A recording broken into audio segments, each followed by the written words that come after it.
Davis Webb, your neighbor, because I got to ask about the new OC. Never called plays in his life. Your guy Sean Payton was buddies with Lombardi for what, 2 decades? I was reading, and then just basically was like, "Sorry, bro, we're gonna lose Webb." I mean, this is one of the surprise promotions in the league, and the schedule early is difficult. What do you expect from us in this offense and Davis Webb? Is it gonna be new look from Payton or same stuff, just like a little tweaks? Yeah, it's going to be, I mean, it's Sean Payton's offense. I think the difference is when you talk about Sean Payton as a play caller and a designer and a kind of a coordinator, Sean loves to use a lot of motion. He loves to use a lot of different personnel groupings. He likes to have a lot of volume in his run game. And I talked to Davis Webb. I was actually on the field during minicamp as a guest to Sean. Went and talked to Sean for like 45 minutes in his office and just spent the day on the football field. But I talked to Davis during the course of practice and spent about 5 minutes with him, on a defensive period or whatever. And he talked about, hey, man, this is Sean's offense, but what I'm going to do is I'm going to pare some things down. I'm going to have 4 or 5 core value plays that we're going to run. And off those core value plays, we're going to create our play action, create our passing game. But we're going to really boil it down to be experts in these core value plays. And, it's interesting. That resonates with me because that's the way I played or the way my teams played under Mike Shanahan. And I tell this to people all the time. We won back-to-back Super Bowls. We really ran 5 plays. That's what we ran. We just did it out of different groupings, personnel-wise, different motions, different formations, and built our play action, built our passing game off of those things to make those things look identical but function differently. And so that puts the defense kind of in a bind. If you can take one play, and Kyle Shanahan does a great job of this. You take one play and you tweak it with a different formation or a different motion, and a fullback all of a sudden is cutting off the end man line of scrimmage. Now he's entering in to get the backside linebacker, and now he's blocking, the Mike backer. You've traded 1 or 2 guys in that offense. You've had them do something different in that, where 9 guys are doing the exact same thing, but to a defense, it looks like 7 different plays. And so that's really what Davis Webb is trying to bring to this offense. And I, for one, am very excited about Davis Webb. And if he can really accomplish that, I think it really helps your offense just become experts at what they do. Absolutely. This is something that Andy Reid does exceptionally well, though in a slightly different way. Everything can look identical from a defensive perspective, making you think it's going to be the same thing, but then it ends up being completely different. He just has different variations. In many ways, Sean Payton has kind of felt this coming because early last season he realized he wanted to simplify things significantly. He wanted to shorten the play-calling aspect of everything.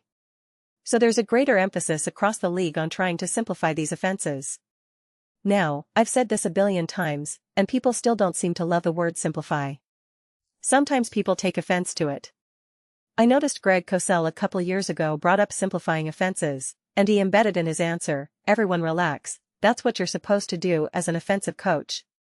So to me, the way this all lands is that there's a greater emphasis on doing that, and doing it in a way that Sean Payton is somewhat more resistant to, and perhaps just not best suited to do as well. It's its own skill set and understanding.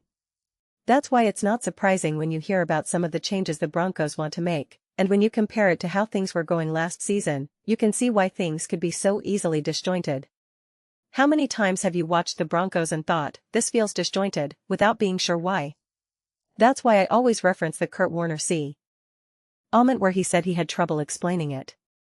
He couldn't make sense of why things were so different later in the game than at the beginning. I always joke, if Kurt Warner couldn't make sense of it, how am I supposed to? So I'm really excited about this as well.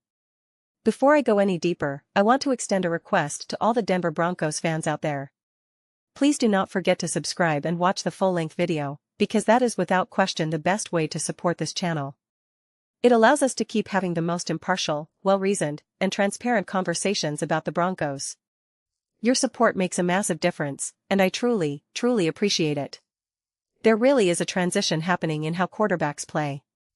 Tom Brady has spoken at length about how the game has changed, essentially saying that things are a bit too dumbed down for quarterbacks, and he thinks it holds them back. My counter to that is always, you're Tom Brady. What you were able to do, especially from the neck up, is at such an insanely high level that expecting all these college quarterbacks to have even a semblance of that is unrealistic. Also, times are changing, defenses are changing, the way offenses operate is changing. That's just how it is right now, and most likely things will keep swinging back and forth. We see it all the time, emphasis on defense, emphasis on offense, emphasis on the run game, emphasis on the passing game, emphasis on pressure and getting to the cart. We're back. Things are always shifting. Right now, we're seemingly in a much more simplified offensive era. You always want to simplify. Your job as a coordinator or offensive head coach is to make things as easy as possible for your team. But there seems to be an even greater emphasis on that these days. To be clear, that doesn't mean it's elementary or basic. These terms are all relative within the scheme of an NFL offense. We're not talking about pee-wee football. So even words like simplification and just a handful of plays are relative to the actual discussion itself. I remember a clip, I'd have to dig it up, of Sean Payton explaining to Kay Adams that he's no longer having these really long, drawn-out plays. Those long plays that sound like 30 random words are actually only relevant to specific position groups. He decided to shorten all of that, which was his way of making things more straightforward and simple. It also helps get the play call into Bo Nix faster, have him relay it correctly, and get to the line of scrimmage with plenty of time. This was relevant because it was also reported that Sean Payton wasn't as fast at getting play calls in. He shortened the play call significantly, from about 30 words to maybe 3. That could have been him making adjustments for himself, not even the team. So all of this stuff starts to paint a more interesting picture. You have to be a bit of a detective, piecing things together. Oh, is that what that interview meant a year and a half ago? Oh, is that what he meant in that press conference? Oh, is that why Davis Webb is doing this now? You start to connect the dots. That's why Kurt Warner was so confused and couldn't quite figure it out. You have to put together multiple seasons, multiple interviews, multiple games you've witnessed, and you realize the picture is getting clearer. Sean Payton is not at his best right now. He wants to simplify things, and that's not necessarily his expertise. He wants to simplify not only because he himself needs things simplified, just due to where he's at in his own individual prime. You're starting to piece together things that I find fascinating. It's funny because J-Mac tried to put things together the other day, claiming Sean Payton was so frustrated with Bo Nix that he's giving up play calling. That doesn't make any sense, that broke my brain. The things we're discussing here make a lot of sense and are really, really interesting. I want to reflect on this more. The question becomes, what does this mean for the Broncos going forward? To me, it's more about a philosophy of having a major focus on knowing what you want to run, being the best at that, and making sure everyone is on the same page. It's about alignment and execution rather than complexity for complexity's sake. But those are just my thoughts. I'd absolutely love to hear yours. What do you guys all think about the Denver Broncos and this shift towards simplification?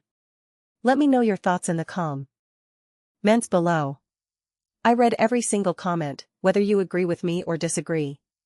Let's get into some discussions, let's get into some debates, but ultimately, let's just have some fun. Please do consider subscribing. We're building an amazing community here, and I'd absolutely love to see you part of it. I want to build something that we all genuinely feel connected to, something that we're really excited to be part of. I think we're well on our way to doing it. Please don't forget to give this video a thumbs up, it really does help with visibility and the algorithm. Thank you so much. See you next time.